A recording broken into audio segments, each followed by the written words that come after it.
Do you mind sharing with us a little bit about your faith journey? Sure.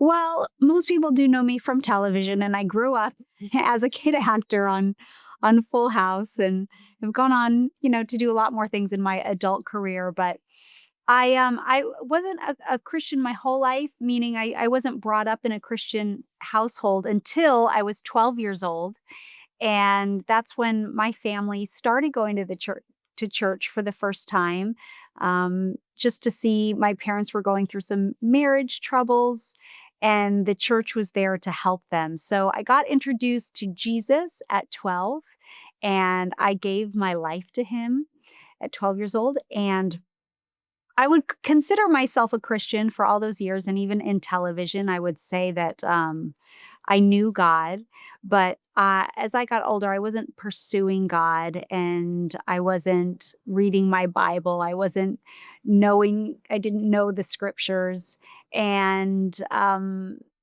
and as I got into my young adulthood, I would say the Christian part of my life was pretty much on the back burner, although again, would always consider myself a Christian and saved. But it wasn't until my early 20s I had our first child. I've been married for 28 years, and that changed once I had kids, and I thought to myself and asked my husband, "Well, how are we gonna raise the kids, and what are we gonna teach them about God?" And it was at that moment I realized I don't really know about God, actually. I haven't read the Bible, and I know bits and pieces, and I know I love him with all my heart, but I don't even know what that looks like. And I really always just considered myself to be a really good person, and I thought being Hmm. good would be good enough. That's all God wants from us, is to be a good person.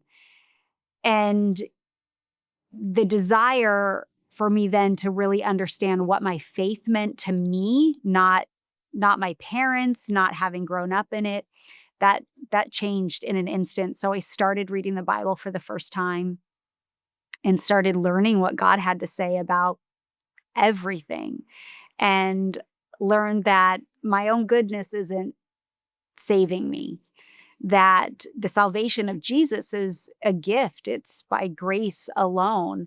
But I really had to understand that I actually was a sinner and not this good Hmm. person that I always thought that I was. And I thought, looking at the exteriors of my life, I thought, I'm kind, I'm generous, I'm respectful to people. So why wouldn't God love me?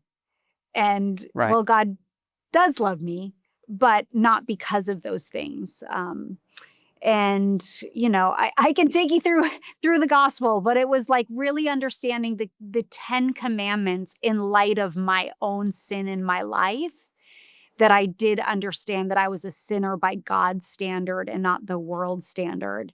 So if we look And at your brother even. had, like, a place in that. Like, I've had your brother Kirk on, and he had a very, a radical shift, a very zealous spirit, in which is amazing. And my journey is very similar to yours, where, I was saved at an early age and had to rededicate my life at the age of 24, 25, because I went on my own path trying to be good enough. So I can really relate, but your brother played a part in some of your testimony too. Yeah, he did. So he was the one that had called me one day and said, "Hey, I read a book that has really opened my eyes to something in the gospel that I've never understood before, and I want to send it to you. I hope you'll read it." That book was called Revival's Golden Key by Ray Comfort. Mm. And I knew it was really important because my brother didn't call me out of the blue very often to tell me to read a book. So when I got it, I read it, It's and not that like y'all had a book club. You're like, "You gotta yeah, read this book," and if someone tells you that, maybe you should. exactly. And that's when that book really talked about the law, and it put the mirror of the 10 commandments up against what I considered was goodness and what God's standard of goodness is. And so I'm very grateful to my brother for sending me that book, but it really changed my life because I saw the gospel for what it was always meant to be, because I was always hanging on, um, really the reliance of my self-goodness, and to understand that there's absolutely nothing I can do on my own to receive God's grace and mercy was really eye-opening.